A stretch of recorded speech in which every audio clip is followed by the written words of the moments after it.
नमस्कार. आज आपण पाचवीचा दुसरा धडा संख्यावाचन याबद्दल थोडं बघणार आहोत. म्हणजे संख्या कशा, मोठ्या संख्या कशा वाचायच्या, कशा लिहायच्या.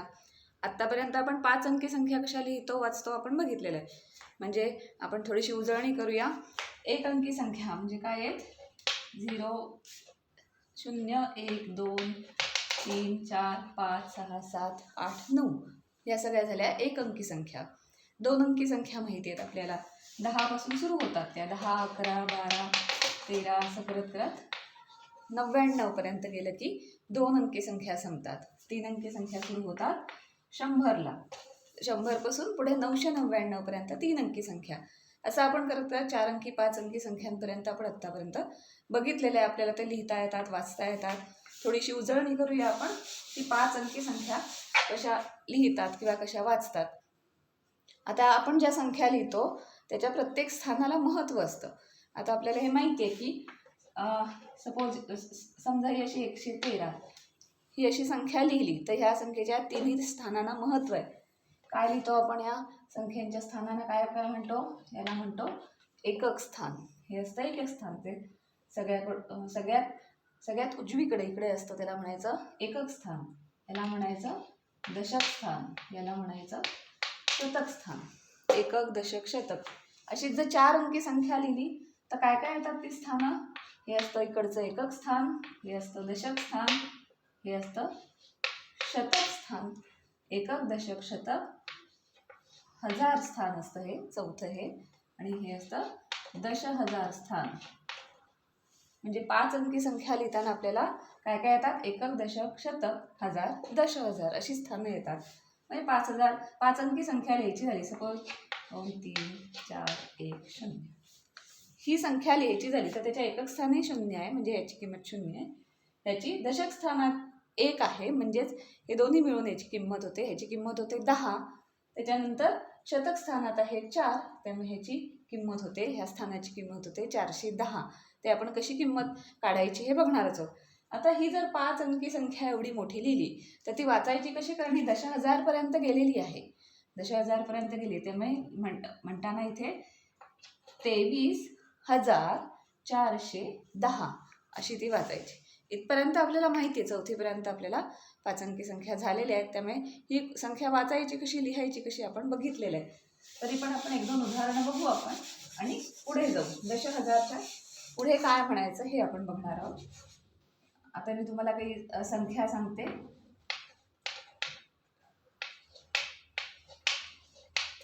आता ही संख्या झाली तर कशी वाचायची?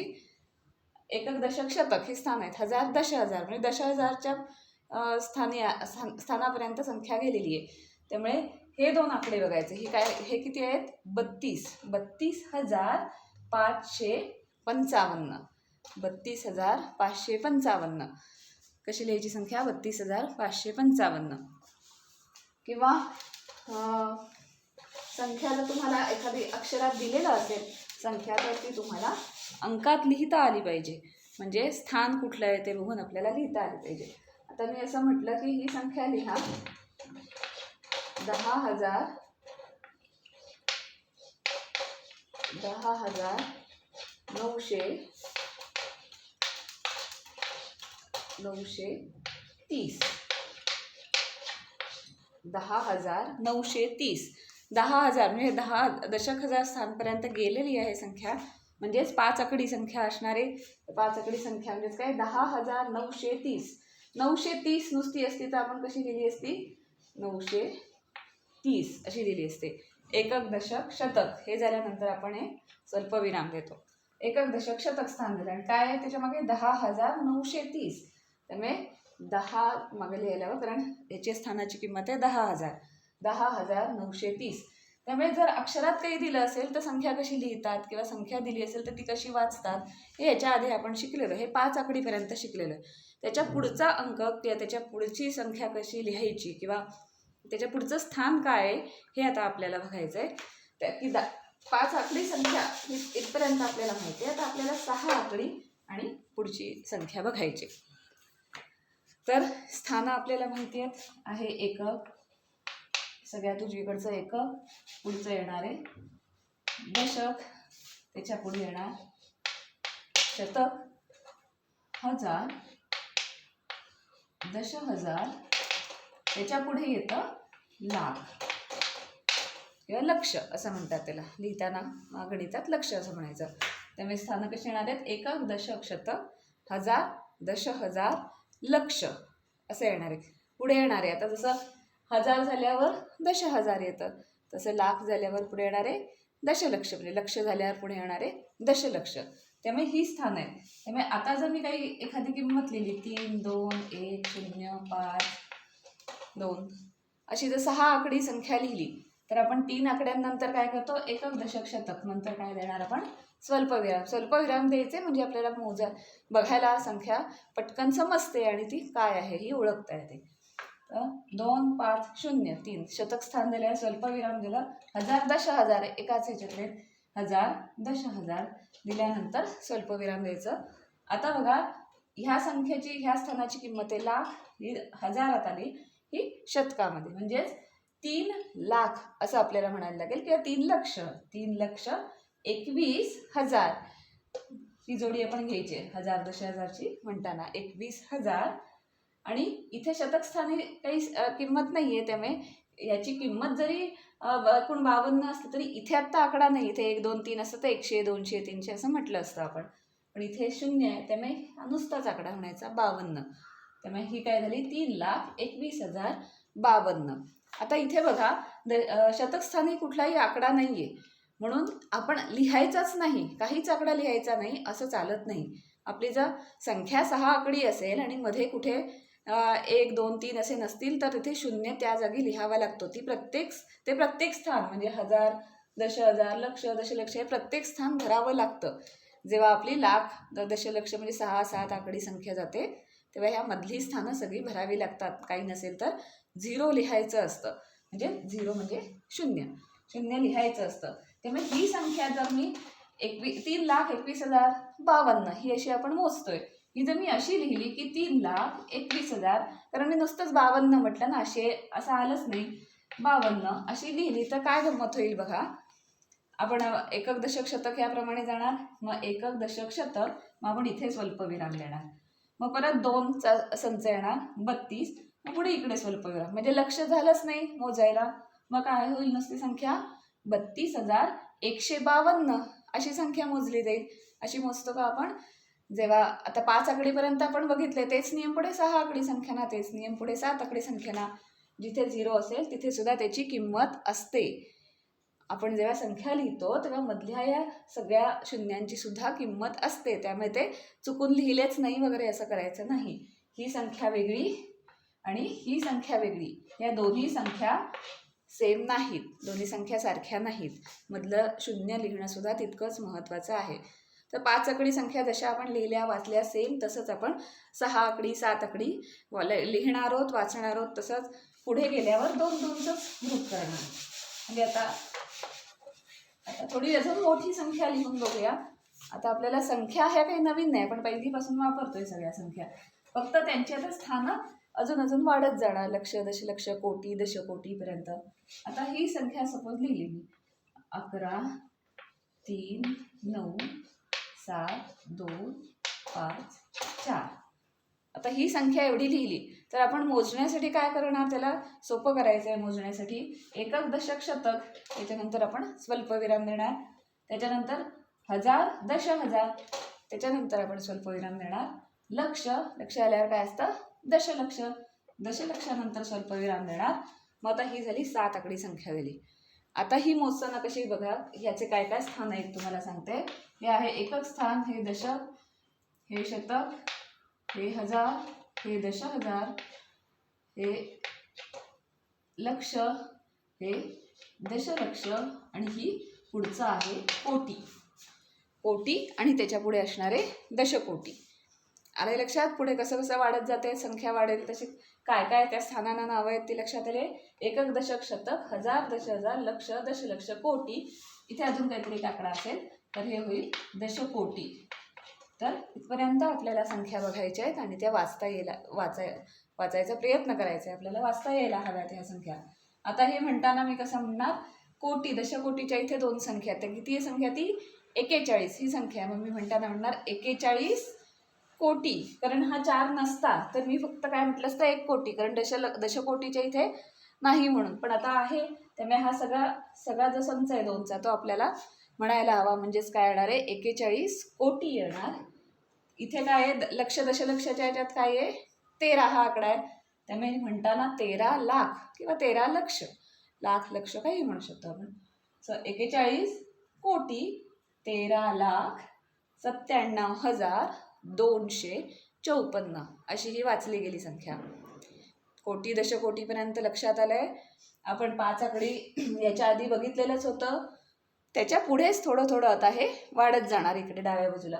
5 अंकी तुम्ही वाचायचात ना, आता ही 5 आकडी असती तर वाचली असती 97,254. तेच मी पुढे पुढे केलंय.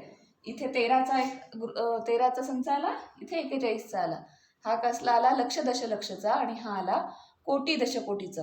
आता हे लक्षात ठेवा, एकक दशक शतक हजार दशहजार लक्ष दशलक्ष कोटी दशकोटी लिहून ठेवा कुठेतरी एका ठिकाणी. मग इथे कुठपर्यंत काय काय म्हणायचं पुढे पुढे त्याला आलंय तर लक्षात आलंय. म्हणजेच आता तुम्हाला संख्या वाचता येतील, कोटी दशकोटीपर्यंतच आहेत आत्ता आपल्याला, तर एवढ्या संख्या आपल्याला जरी मोठ्या आल्या तरी वाचता येतील, लिहिता येतील. लक्षात आलंय. आता एखादी परत संख्या दिली अशी एवढी मोठी तर कशी वाचायची,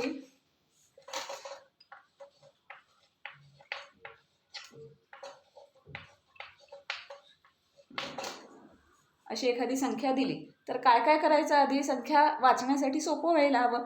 अरे कारण अशी संख्या दिली तर पटकन लक्षातच येणार नाही की कोटीपर्यंत गेले का दशकोटीपर्यंत गेले, किती आकडे आहेत. त्यामुळे आधी काय करायचं आपण एकक दशक शतक स्वल्पविराम, हजार दशहजार स्वल्पविराम, त्याच्यानंतर लक्ष दशलक्ष स्वल्पविराम कोटी दशकोटी, म्हणजे ही दशकोटीपर्यंत गेलेली आहे संख्या. मग म्हणताना काय करणार, हे 2 आकडे घेणार, हे कसले दशकोटीपर्यंत गेली संख्या, त्यामुळे ह्याला म्हणताना 92 कोटी म्हणणार. 92 कोटी पुढे म्हणायचं 54 लाख. 92 कोटी, आता हे 2 एकत्र म्हणायला हवेत, लक्ष दशलक्षचं आलं ना. 54,31,205 असं ते आलेलं आहे. लक्षात आलंय. संख्या वाचायच्या कशा आणि लिहायच्या कशा. आता आपल्याला पुढचं असं बघायचं की मोठी संख्या कोणती, लहान संख्या कोणती. नंतर तुम्हाला उदाहरणं कशीही येऊ देत, त्याच्यात प्रत्येक उदाहरणाचं भरपूर काय काय काय काय दिलेलं असेल सगळं वाढवून, फक्त त्याच्यात एवढंच विचारलेलं असतं की लहान संख्या त्यातली कुठली आणि मोठी संख्या कुठली, तर ते आपल्याला नीट यायला पाहिजे. आता आपल्याला माहिती की 1 अंकी संख्या असेल आणि 2 अंकी संख्या असेल तर निश्चितच 2 अंकी संख्या ही 1 अंकी संख्यापेक्षा मोठी आहे. म्हणजे मी असं लिहिलं की इथे 54 लिहिलं आणि इथे फक्त 9 लिहिले, तर ही 9 ही 1 अंकी संख्या आहे, 54 ही 2 अंकी संख्या आहे. अर्थातच 54 ही संख्या 9पेक्षा मोठी आहे. हा पहिला नियम झाला की इथे कमी आकडी संख्या आहे, इथे जास्त आकडी संख्या आहे, त्यामुळे अर्थातच ही संख्या मोठी. आणि हे चिन्ह माहिती आपल्याला, मोठे लहान मोठं लिहिण्याचं चिन्ह कसं आहे, जी संख्या मोठी आहे त्या बाजूला आपण कोनाचे 2 भाग करतोय आणि इथे हा कोन असतो. तर 54 ही संख्या 9पेक्षा मोठी हे आपल्याला नक्की निश्चित माहिती आहे. तसंच मग आपण 3 अंकी 4 अंकीमध्ये जर करायला गेलो, ही जर 3 अंकी संख्या लिहिली 103 आणि इथे मी 4 अंकी संख्या लिहिली 1 3 4 5 काहीतरी, तर ही 4 अंकी संख्या आहे, ही 3 अंकी संख्या आहे, त्यामुळे आपल्याला विचार करायची गरज नाही, ही संख्या निश्चित ह्याच्यापेक्षा मोठी आहे. जेव्हा किती आकडी संख्या आहे त्याचाच जर फरक असेल 2 संख्यांमध्ये, तर नक्कीच जी जास्त आकडी संख्या आहे ती मोठी असते लहान आकडी संख्यांपेक्षा. त्यामुळे अशा टाईपची आपण कितीतरी उदाहरणं बघू शकतो जी तुम्ही सोडवा. मी फक्त इथे देऊन ठेवते, उदाहरणं सोडवा. तुम्हाला काही कळलं नाही किंवा काही नाही तर कमेंटमध्ये लिहा, मी तुम्हाला त्याचं शंका निरसन करेन. ओके, आता मी काही जोड्या देऊन ठेवते, तुम्ही लहान मोठेचे फक्त तिथे हे देऊ.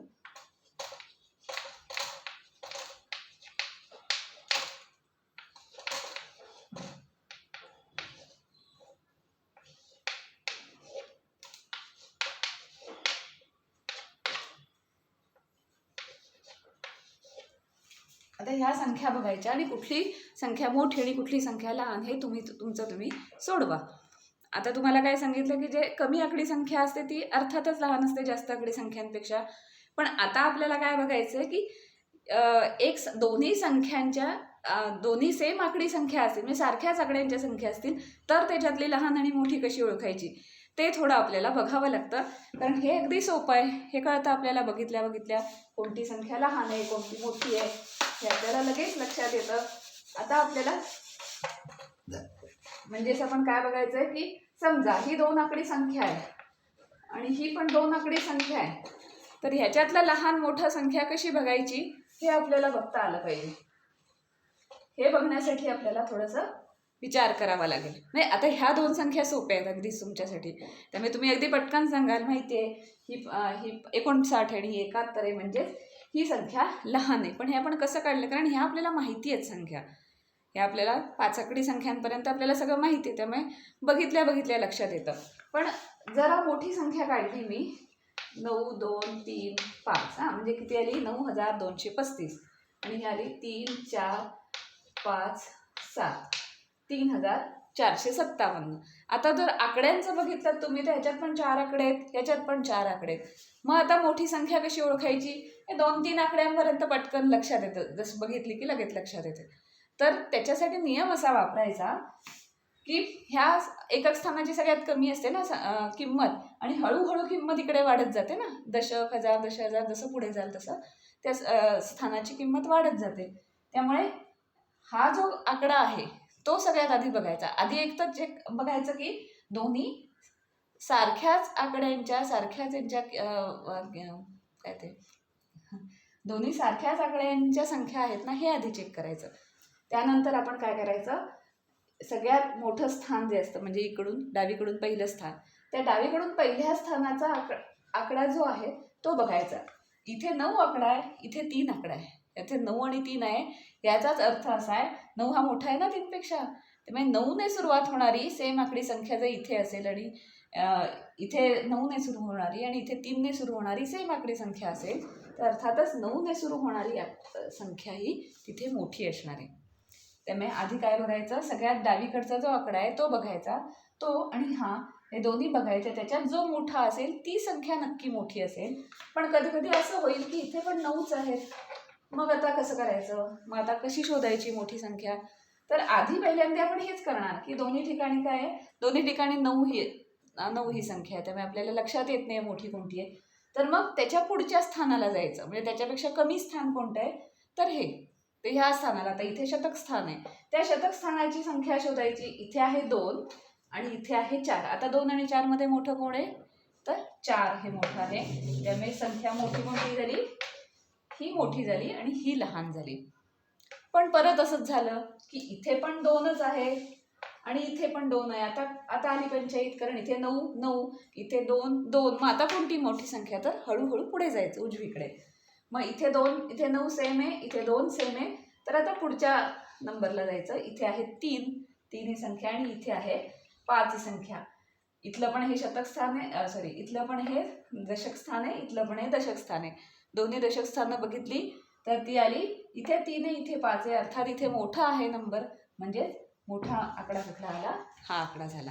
मग पुढचे बघायची गरज नाही. एकदा तुम्ही आता ह्या ठिकाणी आलात आणि तुम्हाला लक्षात आलं की हा मोठा आहे आणि हा लहान आहे, की तिथेच लगेच लिहून टाकायचं की हा आकडा मोठा आहे, हा आकडा लहान आहे.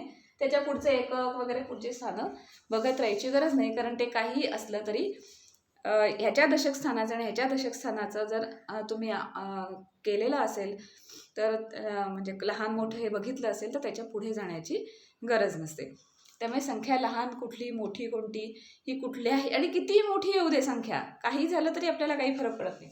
आपण आता लहान मोठी संख्या ओळखण्याचं आपण बघितलेलं आहे ना, कशी ओळखायची हे तर आपण बघितलेलं आहे. आता ती 4 आकडी असू दे, 5 आकडी असू दे, तर 8 आकडी असू दे, किती आकड्याचं आपल्याला भीतीच नाही, कारण आपण बघू शकतो ती कुठली संख्या मोठी आहे.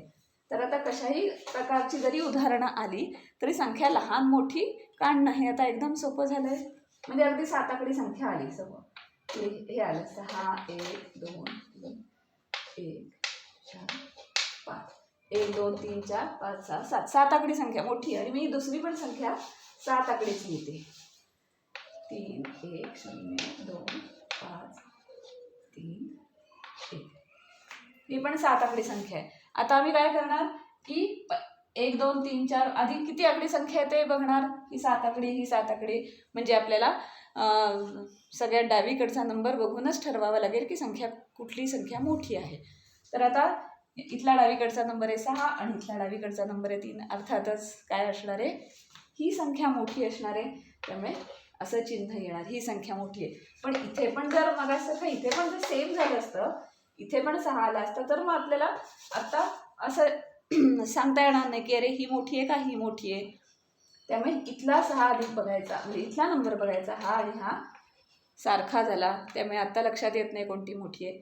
मग त्याच्या पुढे जायचं लगेच, अरे हा इथे एक आहे, इथे पण एक आहे, तिथेही लक्षात येत नाही कुठली संख्या मोठी आहे. त्याच्यात जरा पुढे जायचं, इथे आला 2 हा नंबर आला आणि इथे आला 0. आता तुम्हाला सहज लक्षात येते की 2 मोठा आहे 0पेक्षा. आता ह्याच्या पुढे जायची गरज आहे का? नाही, ह्याच्या पुढे जायची गरज नाही, कारण इथेच तुमच्या लक्षात आलं की ही संख्या या संख्येपेक्षा मोठी आहे, कारण हे पहिले स्थानं सगळी दोघांची सेम होती आणि हे जे स्थान आहे ते मोठं आहे ह्या स्थानाशी. त्यामुळे ही संख्या मोठी आहे. त्यामुळे लहान कोणती मोठी कोणती संख्या हेही तुम्हाला लक्षात येईल आणि ते नीट समजेल. तर लक्षात आलं आहे 2 संख्यांमधला लहान मोठा संख्या कशी ओळखायची. वेगवेगळ्या आकड्यांची संख्या असेल तर सोपं आहे, सेम आकड्यांची संख्या असेल तरीसुद्धा आता नियम कळला आपल्याला कशी ओळखायची ती. त्यामुळे आपण ह्या ओळखू शकतो. त्याच्यानंतर आपण एकक, दशक, शतक, हजार, दशहजार वगैरे असं सगळं मगाशी लिहिलं होतं इथे. ती आहे संख्यांची किंमत, म्हणजे संख्या कशी लिहायची एवढं आपण फक्त बघू. हजार, दशहजार, लक्ष, दशलक्ष, कोटी, दशकोटी असं असणार आहे पुढे. तर एखादी संख्या लिहिली म्हणजे आपण अगदी छोट्या संख्येपासून सुरुवात करू पाहिजे. तर 130 ही संख्या आहे, तर एकक स्थानी 0 आहे, दशक स्थानी 3 आहे आणि हे शतक स्थानी 1 आहे. म्हणजेच ही संख्या लिहिताना एकक स्थानी 0 आहे अधिक दशक स्थानी किती आहे 3 हा आकडा आहे. म्हणजे ह्याची किंमत पुढचा नंबर घेऊन बघायची. ह्याची किंमत झाली दशक स्थानी, म्हणजे दशक स्थानी 3 म्हणजे किती झाली त्याची किंमत 30. हे आपण बघितलेलं आहे ह्याच्या आधी. त्यामुळे ह्याची किंमत झाली 30 अधिक हे शतक स्थानी किती आली आहे 1 आकडा आहे, ह्याची किंमत झाली 100. त्यामुळे ही संख्या जी आहे त्यांची जर प्रत्येक स्थानाची किंमत लिहायची झाली तर ती कशी लिहिता येईल. ही एक शतक स्थानी म्हणून याची झाली 100, ही दशक स्थानी म्हणून याची झाली 30, दशक स्थानी म्हणून 10ने गुणायचं, शतक स्थानी म्हणून 100ने गुणायचं, हजार स्थानी असेल तर 1000ने, दशहजार असेल तर दशहजारने, अशी ती किंमत ठरवतो आपण. त्यामुळे ह्याची किंमत आहे 0, ह्याची किंमत आहे 30, ह्याची किंमत 100. त्यामुळे एकूण किती झालं 100 अधिक 30 अधिक 0 130 असा तो आकडा तयार होतो. हा जसा 3 अंकी आपण सोपा बघितला तसाच आपण मोठा पण बघू शकतो. असं अशाच पद्धतीने जायचं. म्हणजे आता 53,571 अशी जर संख्या असेल आणि त्याची प्रत्येक स्थानाची आपल्याला किंमत काढायची असेल तर एकदम सोपं, जसं आपण 3 आकडीसाठी केलं तसंच सेम करायचं आहे. या स्थानाची हे एकक स्थान आहे, त्याची किंमत किती येणार फक्त 1, कारण ते एकक आहे ना, 1ने 1ला गुणलं एवढंच येणार आहे. त्याच्यानंतर हे दशक स्थान आहे, म्हणजे ह्या आकड्याला 10ने गुणायला हवं. त्यामुळे ह्याची किंमत आली 70 अधिक याची किंमत आली, कारण ही शतक स्थान आहे त्यामुळे ह्याची किंमत आली 500 अधिक ह्याची किंमत आली, कारण हे हजार स्थान आहे त्यामुळे 3000 आणि ह्याची किंमत आली 50,000. तर मी जरा इकडे लिहिते 50,000. म्हणजे हे 50,000 दशहजारच्या स्थानात आहे, म्हणजे 10,000ने गुणायला हवं. याची किंमत झाली 50,000, ह्याची 3000, ह्याची 500, ह्याची 70 आणि ह्याची 1. म्हणजे ह्याची बेरीज केलीत की येईल का बघा 53,571 येईल का बघा, तुम्ही चेक करून येतं का ह्याची बेरीज केली की. कारण 50,000 अधिक 3 म्हणजे 53,000 अधिक 500 म्हणजे 570 अधिक 1 71 म्हणजे 500 अधिक 71 71 571 म्हणजे 53,571 अशी ती एकूण त्याची किंमत झाली. त्यामुळे एखादा आकडा दिला असेल तर स्थानिक किंमत तुम्हाला काढता येईल. एकदम सोपं आहे. पहिल्या एकक स्थानाचा डायरेक्ट तोच नंबर घ्यायचा, दशक स्थानाला 10ने गुणून द्यायचं, म्हणजे 1 शून्य द्यायचं त्या संख्येपुढे. लक्षात ठेवायला सोपं, म्हणजे एकक स्थानचं तशीच ठेवायची संख्या. दशक स्थान असेल तर 1 शून्य द्यायचं, शतक स्थान असेल तर 2 शून्य द्यायची, हजार स्थान असेल तर त्या आकड्यापुढे 3 शून्य द्यायची, दशहजार असेल तर 4 शून्य, लक्ष असेल तर 5, असं पुढे पुढे करत जायचं. आहे, एकदम सोपं आहे. त्यामुळे तुम्ही काही उदाहरणंही सोडवा. काही नाही लक्षात आलं तर कमेंट बॉक्समध्ये लिहा, मी तुम्हाला त्याचं सांगेन की कशी लिहायची किंवा काय. आता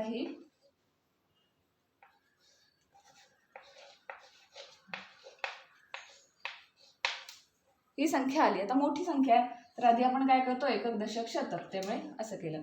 हजार दश हजार असं केलं. लक्ष दशलक्ष जर अजून, तर ठीक आहे, लक्ष दशलक्षपर्यंत लिहू. आता अगदी सोपं सांगितलंय तुम्हाला की कसं करायचं आहे. या स्थानाची किंमत आहे 7, त्यामुळे ती तशीच ठेवायची, त्याला काही गुणायचं नाही. हे दशक स्थान आहे, त्यामुळे 1 शून्य वाढवायचं म्हणजे 10. हे शतक स्थान आहे, त्यामुळे अजून 1 शून्य वाढवायचं म्हणजे झालं 500. हे हजार स्थान आहे, त्यामुळे अजून 1 शून्य वाढवायचं म्हणजे झालं 4000. हे लक्षात ठेवा की 1 शून्य वाढवायचं पुढच्या. हे 0 असलं म्हणजे शून्य असलं तरी ह्याची पण किंमत असते. म्हणजे इथे आता जरी त्याची 0 असली तरी ह्याला महत्त्व आहे. हे हा जर न लिहून चालत नाही, लिहावा लागतोच त्या ठिकाणी. याची किंमत झाली. पुढे आता ह्याला 3 शून्य वाढवली, ह्याला 4 असती जर असता आकडा तर, त्यामुळे ह्याला 5 शून्य येणार. 3च्या पुढे 1 2 4 आणि 5 आणि अधिक आणि वरती देते. ह्याला आता 6 शून्य येणार. 9 1 2 3 4 5 6. आता वाचायचं झालं तर कसं येणार हे आकडं.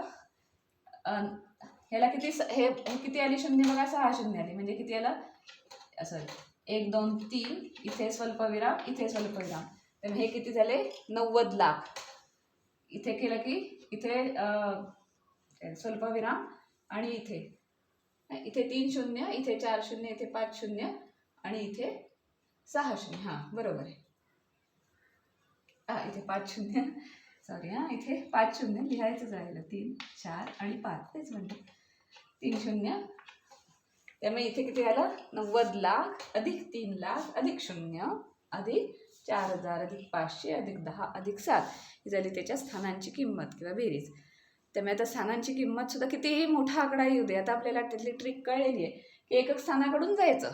हे साधं येणार जसंच्या तसं, आणि एक जसं पुढे जाल तसं 1 1 शून्य वाढवत जायचं. आता इथे कसं लिहिताना माझं कन्फ्युजन गडबड झाली, तशी तुमची पण होऊ शकते. कारण आपण 4000 पर्यंत 1 1 शून्य वाढवत गेलो. 1 2 3 इथे कधी तर 4 शून्य आलीच, ते दुसरा कुठला आकडा असेल तर शून्य असल्यामुळे इथे 5 शून्य लिहिताना चुकून 4 शून्य लिहिली, तर इथे 5 शून्य येणार. कारण तोही धरायचा, जरी इथे आपण 0 लिहिला तरी तोही धरायचा की इथेही 4 शून्य असती जर आकडा असतं तर.